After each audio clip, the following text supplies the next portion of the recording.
Hi, this is Asa, and welcome to my audio experience.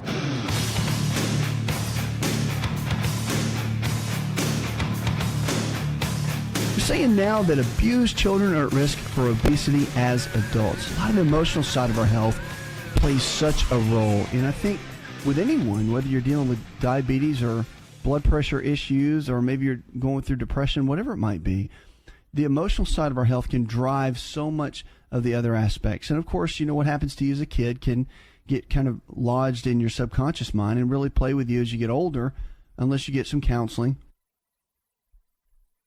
and are able to walk through some things.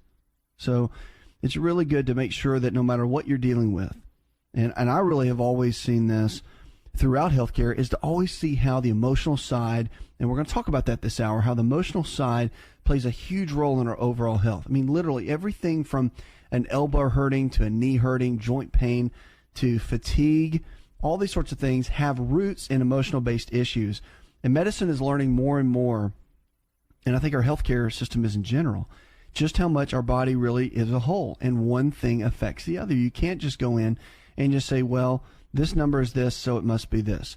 And I mean, for the basics you can, but if you're really looking to see someone go to the next level, you have to look at the whole person. And unfortunately, with time constraints, a lot of doctors don't have the time to dig into that. That's why there's so many different specialties. And then for the consumer, for you, the patient, it probably feels like you bounce around from different doctors, but that's the way the system is set up. So at the end of the day, know that a huge piece of our overall health lies in the emotional side. I call it the mental side, or the way we think. But it's interesting because they're saying now that children who are physically, sexually, or emotionally abused or neglected are at a greater risk for obesity later in life. And British researchers found that abused children are 36% more likely to be obese as adults. They concluded that a child abuse situation could be viewed as a modifiable risk factor for obesity. We found that being maltreated as an adult significantly increased the risk of obesity in adult life. Study lead author Dr. Andrea Denise, a child and adolescent psychiatrist at King's College in London's Institute of Psychiatry, said in a news release from King's College, prevention of child maltreatment remains paramount, and our findings highlight the serious long-term health effects of these experiences. In conducting the study, the researchers examined data on more than 190,000 people enrolled in 41 studies around the world. They found that the link between child abuse and adult obesity could not be explained by childhood or by adult socioeconomic status, smoking, alcohol intake, or the level of physical activity. Child abuse was also not associated with obesity among children or teens, and the researchers added that suggesting that children were not abused because they were overweight or obese was one of the major issues. Now, however, researchers did find that depression might explain why some abused children became obese as adults. They noted that additional research is needed to determine the effects of depression on the body, specifically with the brain and the hormones that regulate appetite and metabolism. If the association is causal, they said, like in animal studies and childhood maltreatment, they could be seen as potential modifiable risk factors along with obesity.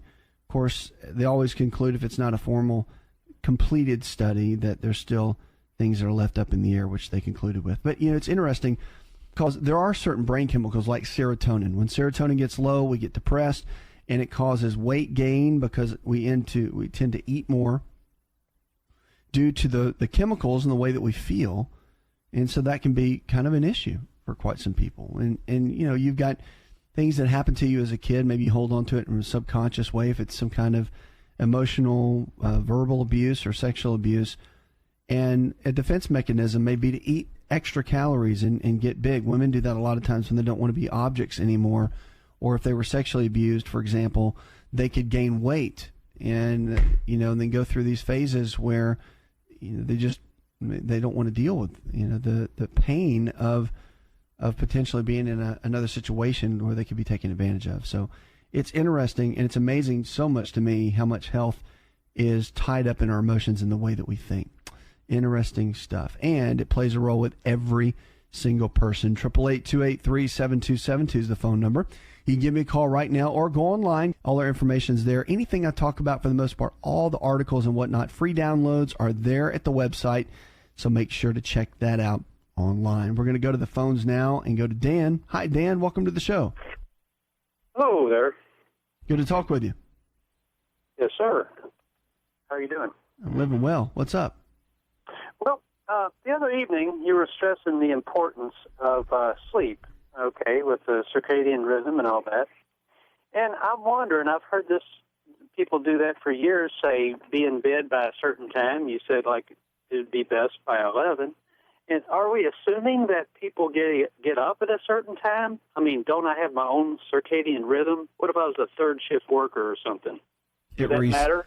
Well, there's a circadian rhythm that our body adjusts to from the time zone you're in. So it has to do with the way the sun sets and the moon is up and the sun sets and rises. So there's a certain way that sets, and your body can readjust. So yeah, if for some people, if you work third shift, for example, and you work on a regular basis, that sometimes people's bodies readjust, but a lot of times they don't. And that's why people really struggle with their sleep cycles, and why someone could be in a third shift situation for, 3 years. And you see it with nurses all the time. They work the 24-hour shifts or the 12-hour shifts. They work all through the night, and then they do that 4 days a week or so. And then they still have and they struggle to sleep during the day, but you put them in a normal sleep cycle and immediately they could go to sleep at 11 p.m. and wake up in the morning. Because the body gets into a rhythm, and when it gets into that rhythm, it's tough to break. But, there are cases where the body can readjust as well. So, for example, if you went over to China from here, the whole cycle is different over there, right? Because of the positioning and where it is. And after you're there for a period of time, your body will adjust to the circadian rhythm of that area, that region. But the biggest thing is the way the adrenals, the pituitary, the pineal gland releases growth hormone levels, the way you get into your delta stage of sleep. You can do your best to black out all the windows and trick the body, and you can be really tired and go to sleep that way.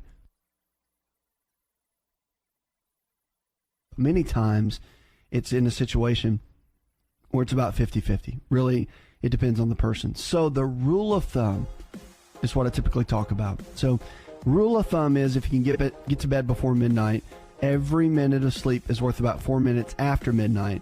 And that's the one thing I always share, because that's what's in a lot of the research, and you can test it yourself. Go to bed at 11, wake up at 6, or go to bed at 1 and wake up at 8. See which way you feel better. You'll definitely have more energy on the first. Great question. 888-283-7272. Lines are open. Questions about your health. Give me or go online to our website, taking you to the next level for next level living. That's what this is all about. The show's about you. It's to take you to where you need to be, regardless.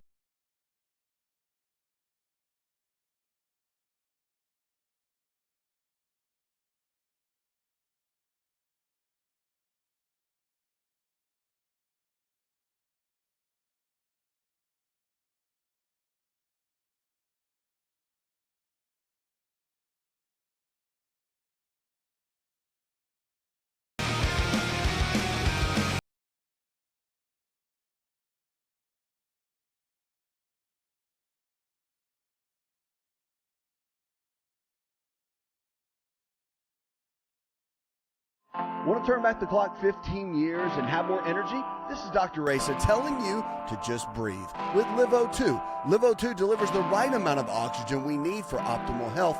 Go to liveO2.com. That's liveO2.com. To find out more, connect with On Call Radio online at InShapeNetwork.com.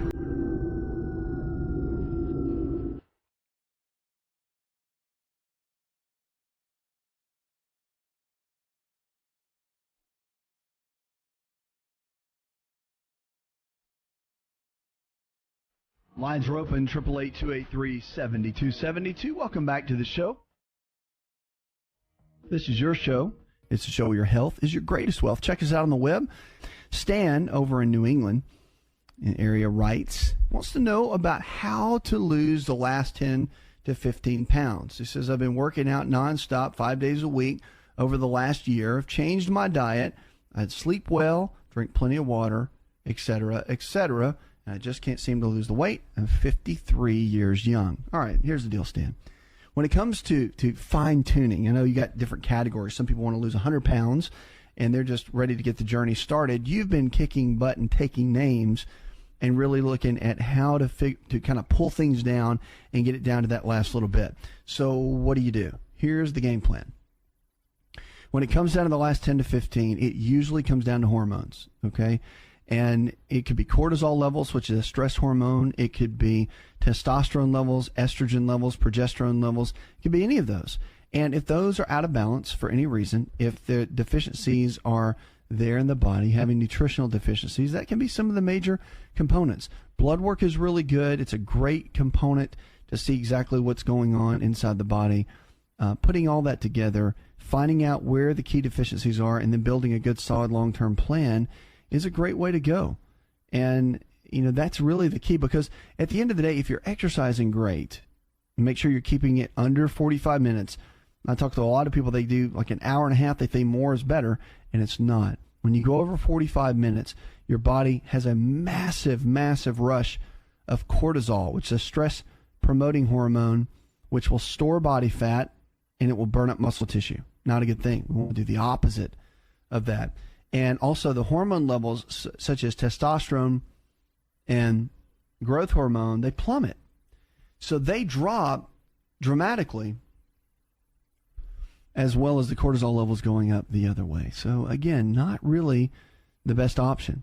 So again, a couple things that you want to look into for that. But it's very, very important to make sure that you're doing the right kind of deal when it comes to hormones. And also vitamin and mineral deficiencies. I mean, you could be taking every supplement under the sun and not eating the right kind of foods, but learning what your body needs specifically will really get things under control. Now, I'll tell you another little trick of the trade, too, for burning up body fat. Bodybuilders have been using it for ages, but it's called morning cardio. A lot of people disagree with this, but some of the physiology is there. And what you want to do is, after sleeping all night, provided you're not dealing with diabetes in any way. If you deal with diabetes, you want to get up first thing in the morning and have a little bit of protein powder with water. We'll take care of some of that. But if you're not and you're good, get up, drink about 12 ounces of green tea, regular green tea, no sweetener in it whatsoever. Hydrate the body, and it will stimulate the fat-burning mechanisms. It also has high amounts of polyphenols and ECCGs, and it will help blunt cortisol as well. It'll help you in your workout and help with fat loss as well. So a lot of things that are great about that little trick. Get up, go for 20 minutes or so, and get your workout in. Then come home, and you can have your breakfast, preferably some type of organic meal replacement that where the proteins and the vitamins and minerals and nutrients can easily be digested quickly, and the body can utilize it very, very well. So that's a great little tool to burn up some excess body fat. If you want to do the weights, you might want to get a little bit more protein in before you go, but it's called bracketing, and it can make a huge difference in your overall health. But get the testing done. That's a key. Get with either a dietitian, someone that can look through that and evaluate it with you, and I think you'll notice a big, big difference. 888-283-7272. That's the phone number. Check us out on the web. If you've got questions, we've got answers, and all the information I talk about is on the site as well. All of our free downloads can be helpful there as well. Going to the phones, we're going to John now. Hi, John. What you can use for gout, and my mom's creatine or creatine levels have risen from 4.2 to 4.6 in the last month, and the doctor's taken her off of her blood pressure medication. At first he took her off of her water pills. Now he's taken her off of her blood pressure medication and put her back on her water pills. I'm wondering if there's anything, natural remedies that can work for swelling of the feet or, gout relief, and how to get those numbers lowered. Well, the thing is with gout is the body has a hard time breaking down certain proteins, and it forms these uric acid crystals. And the uric acid crystals are what become a real challenge. They get down in the joints and they create a lot of pain. And that can be in the thumb joint, it can be in the big toe, be in the knee, and the elbow. Sometimes it can even get into the hip. So gouty arthritis can show itself in a lot of ways. It can be very, very uncomfortable, very painful. So, there's a standard medications you can use. But for the most part, what you want to do is you always want to get your body to break these proteins down. Hydrochloric acid works really well. It's betaine hydrochloride. You can find that in a health food store. Bromelain, which you find in pineapple and certain fruits, is a really good proteolytic enzyme. These proteolytic enzymes help break down the excess proteins that don't digest very well. They can help break up the uric acid crystals. Cherry juice, the dark tart cherry juice, that's always a good way to go. I like eating the actual cherries themselves. You got the fiber. It slows down the release of any blood sugar. It's a better option. But those are some great little tools that can help. But it's all about breaking the proteins down. That's it. So it's not some mystical thing that happens. And the uric acid levels, you definitely want to keep an eye on. Watch out for the red wine, the red meat. One of the big reasons that we kind of classify those as gouty foods is because they're tougher to break down in the body. And so if you get those proteins under control and get them breaking down, many times the gout can resolve. Not so much a genetic factor on that one. A lot of the research states that all these foods and things I talk about are pretty solid. There's a lot of other ones out there, but those are the ones that are pretty solid when you do your research. 888-283-7272. More Healthy Talk Radio. When we come back, remember, you don't have to be stuck and you don't have to be your genetics.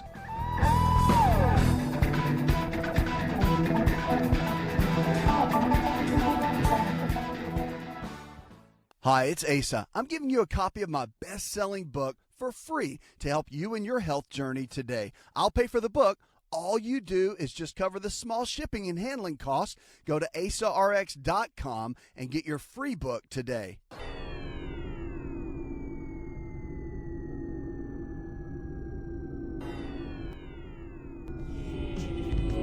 To find out more, visit the show online.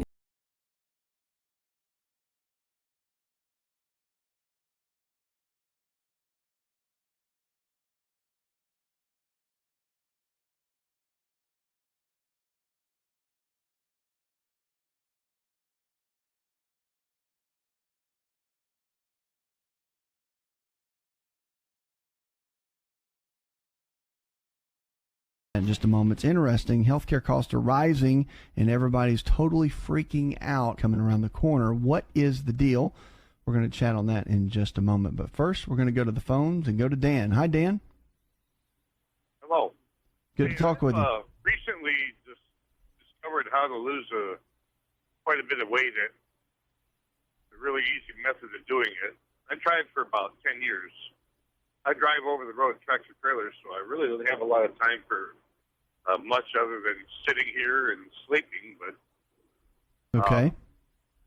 I found something called L-arginine. It's developed by a guy by the name of Dr. Gordon Pedersen. Sure. And I take this L-arginine combined with multivitamin. I take Alive made by Nature's Way. It's probably, I think it's one of the best on the market. I looked at the different, levels of stuff in it. For the money, it's probably the best bang for the buck.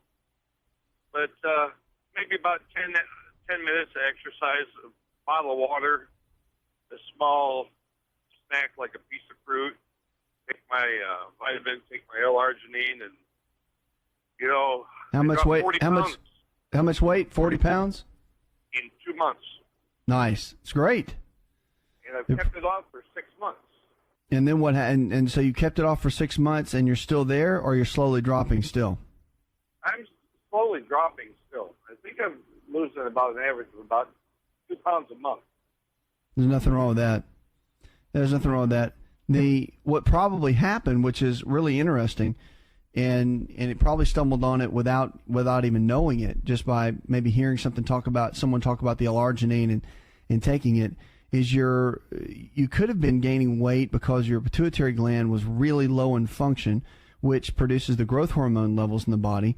And when the pituitary gets low, then everything else begins to shut down. It's a great example of how hormones play such a big role in the body because, like you said, you didn't really exercise that much. You're sitting a lot, driving, but you started changing a little bit of your diet, eating a little bit differently, and supporting the pituitary gland, because that's what L-arginine does. You support the pituitary, you strengthen it, get it to build up where it can produce more, and then there you go. Then it starts supporting the thyroid gland better. The adrenal glands start getting supported. And then all of a sudden, the body starts working in more of a peak manner. And as that happens, the body will start getting back to its set point. And see, we may eat and do the wrong kind of things for a long period of time, gain a bunch of weight, but the body always has an internal clock, an internal set point, or a body size and weight that it likes to be at. That's why I always tell people, what did you weigh at the end of high school toward maybe midway through college, that age bracket between about 19 to about 22.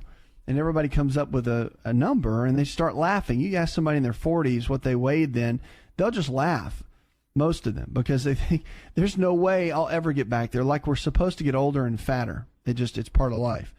But it's not. The body has a set point. So what's great is that your body is probably heading back that direction because you're supporting the body in a nutritional manner.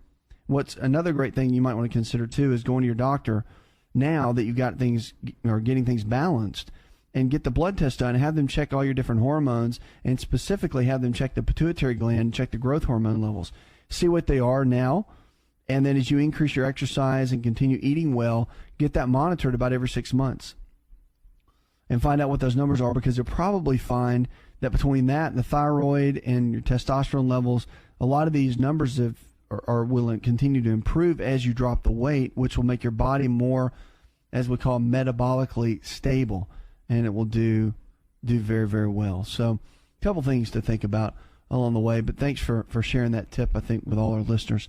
888-283-7272 is the phone number. We're talking about healthcare costs, too, which is a powerful topic right now. Everybody's concerned. They don't know what to do, don't really know what's coming around the pipe.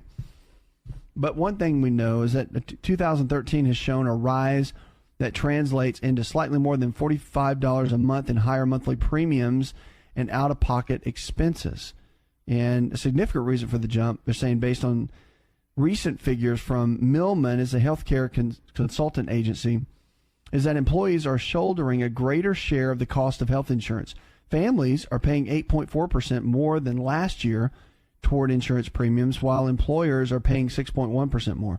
Between 2010 and now, employees have seen yearly increases of 8 to 9% in their average monthly premium, and increases in the employer contribution have averaged less than 7%. Private industry wages, by contrast, have risen less than 2% in the last year, according to the Bureau of Labor Statistics. Families with coverage like the ones built into Millman's assumptions will pay an average of $5,500 in monthly premiums throughout payroll deductions and about $3,600 out of pocket for doctors' visits, medications, and other medical bills.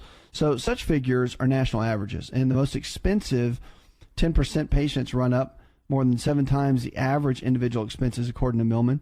The average means a family with 2 kids enrolled in a company's standard preferred provider organization, which is the most widely used form of group coverage. And the family pays about 41% of the actual cost of health care, according to Millman. Employers pay the other 59%, which is about normal. So half the Americans are insured through their employer. About 15 million people buy individual health coverage, according to the Kaiser Family Foundation, and are therefore responsible for all their care. U.S. News publishes the ratings of individual and family insurance plan in the Millman report. You can check that out online. So interesting how things, I think that is a little bit of a jump, but I don't think we've seen anything yet. I don't think we've seen anything, especially in the private sector, which is going to be really, really interesting. Quote for the day comes from John Ruskin. He says, when a man is wrapped up in himself, he makes a pretty small package. That is something to think about right there. 5 ways to handle chronic pain. Up that in just a moment. I want to get to that because chronic pain is a big issue. A lot of our emails and calls come in from chronic pain, and I'll tell you, it's a big one. And a lot of pain clinics have popped up everywhere, and some legit, some not. Again, something a little tip on that, which is interesting. But we're going to go back to the phones now and get with Barry. Hi, Barry. Welcome to the show. Hey, how you doing? Man, I'm living well. What's up? I've got your book. I've been listening to you for several years. I've been trying to implement some of the things that you've been teaching on the radio. Okay, great. What it is I tore my rotator cuff when I was 48. I'm 57 now. I've been going to the gym since I was 50 to build my upper body up because I was always a runner, and so I didn't have that much upper body strength. Well, you've been talking about exercising and lifting weights. What I generally do is when I go to the gym is I'll run for 20 or 30 minutes or elliptical, whatever, and then I'll do about 45 minutes of weights because you said to keep it to 45. Is it better to separate the cardio from the weights and do it on separate days, or am I doing all right? What's your total workout time? Probably an hour and a half or so. Too much. It's too much. Yeah, one of the better things to do, I like anyway, is to split it up. And a lot of the research that's out there is backing that up now. We have what's called surge style training or peak training, which is where you go through these intervals. And if you want to do the cardio side, you can kind of walk. You walk at a good pace for about a minute or 2 minutes, and then you sprint almost at about 3/4 worth of a sprint for about 30 seconds. And then you go back to the walking for 2 minutes. And that can create a real strong hormonal response metabolically in the body. So that's one way of doing it. But, as far as your overall exercise, it's good to keep it under 45 minutes. And also, the weights and the cardio, that whole deal, it's good to do, my opinion, it's good to kind of mix it up. And depending on if you have all the time in the world to go do 2 a days, which I still think is a lot to recover from, meaning that you would do like weights in the morning, come back in the evenings and do cardio, or vice versa. A lot of athletes do that, but the recovery time is very tough. It's difficult. So I'm a bigger proponent of picking one time a day that you work out and do your weights on one day, but always keep your pace up. So you don't rest, like you wouldn't do chest press and then sit around for 2 minutes and then go do another set. You would do chest press and then wait about 30 to 40 seconds, and then you're either doing another set or you've gone over to do kind of a giant set or a multi-set with another combination. So it's keeping that heart rate up and keeping it moving that's one of the best things you can do as far as eliciting growth hormone, testosterone levels, and tearing the muscle tissue down and allowing the body to be set up in a position where it can burn calories and all that sort of thing at a higher rate, higher metabolic rate. So those things are all really, really good things to do. So that's just something to think about. Because at the end of the day, with exercise routines, there's a million of them out there, right? Everybody has their own philosophy and all. But we're learning things in science. That's why I love the American College of Sports Medicine is really reputable. If you ever want to go look up things, look there rather than some of the muscle magazines. And also the National Strength Conditioning Association. Great information. They document everything. It's all research-based, and it's all proof in the pudding. So great information when you're looking at workouts. That's what I back pretty much everything I talk about with on the exercise side from those groups. Very reputable, and that's what pretty much most of science goes with. 888-283-7272 is the phone number. Go on the website. Go to healthcoachradio.com. If you're looking for a healthcare provider in your area that believes the same way we do, all these lifestyle and wellness-based principles, check out the website. Go to mywellnessprovider.com.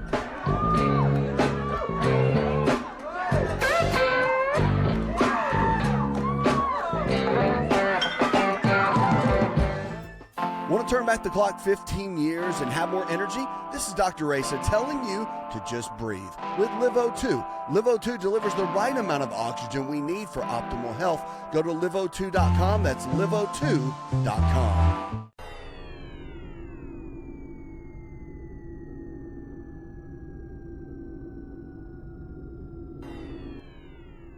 Connect with On Call Radio and watch On Call TV at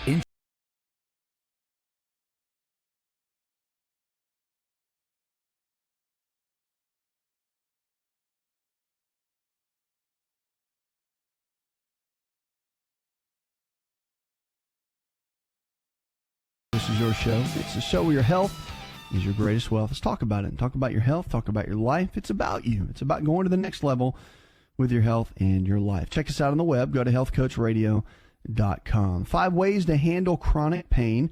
Everyday Health talks about. Chronic pain conditions now affect more than 116 million Americans, according to the Institute of Medicine. It's a figure that dwarfs the number of people who suffered from diabetes and coronary heart disease and stroke and cancer combined.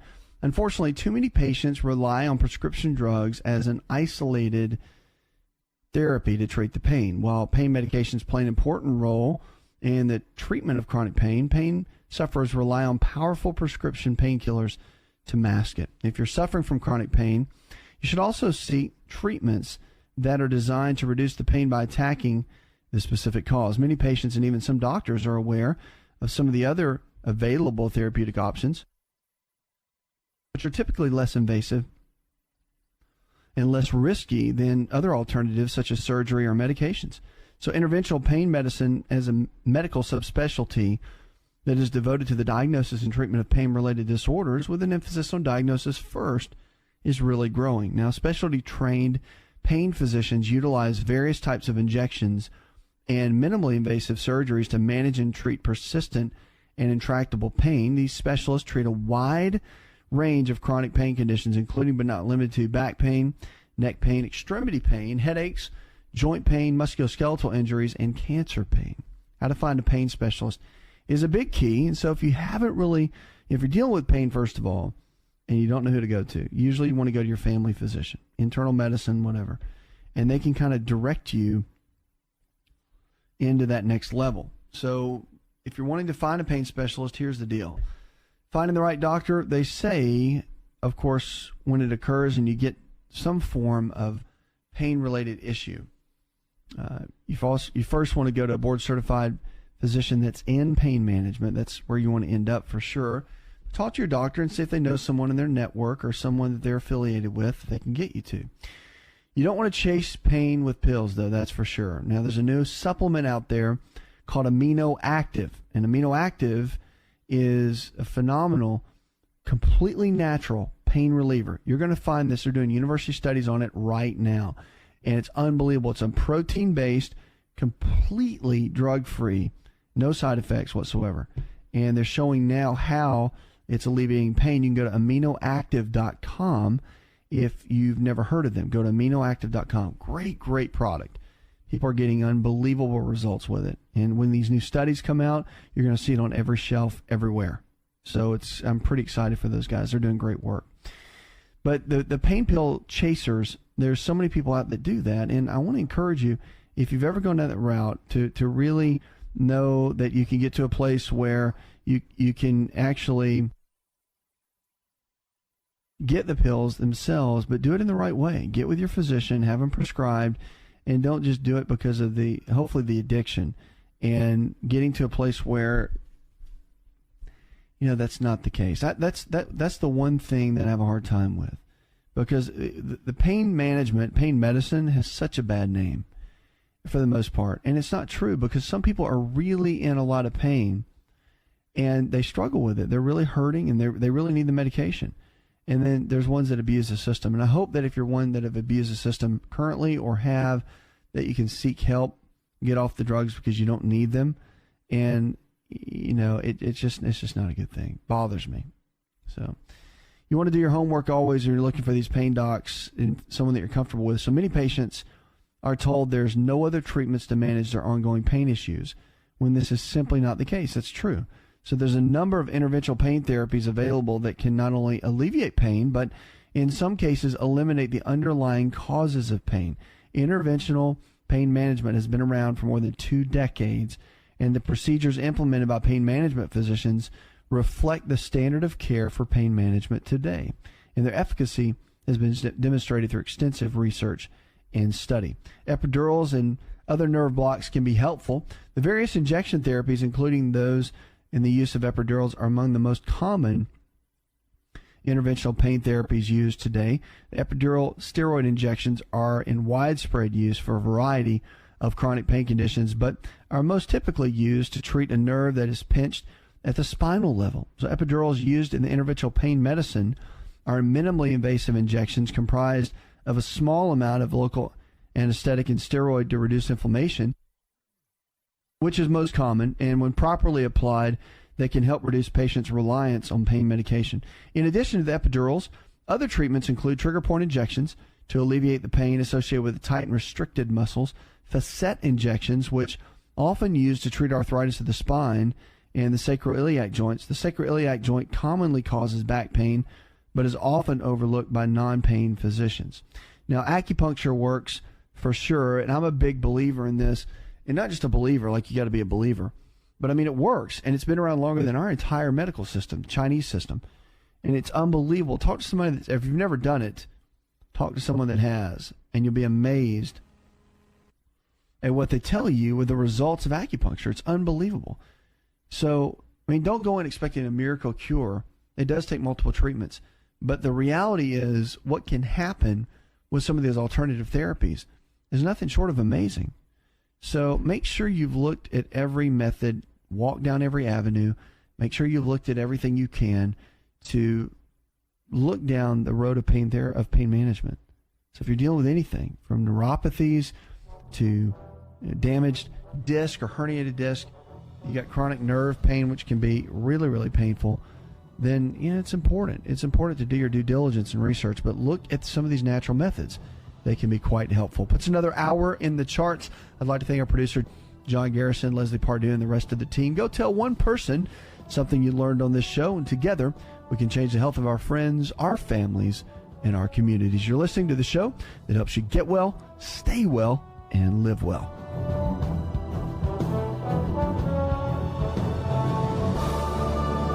Did you know you could listen to the ASA RX audio experience on Spotify and Pandora? For all the ways to watch and listen, check out our show page at asarx.com/experience. Hi, it's Asa. I'm giving you a copy of my best-selling book for free to help you in your health journey today. I'll pay for the book. All you do is just cover the small shipping and handling costs. Go to asarx.com and get your free book today. This episode is over, but check episode notes for links to products and services you've heard about on this episode. Thanks for listening and subscribing. Please share the ASA RX audio experience with others and stay in touch by giving us your comment or review.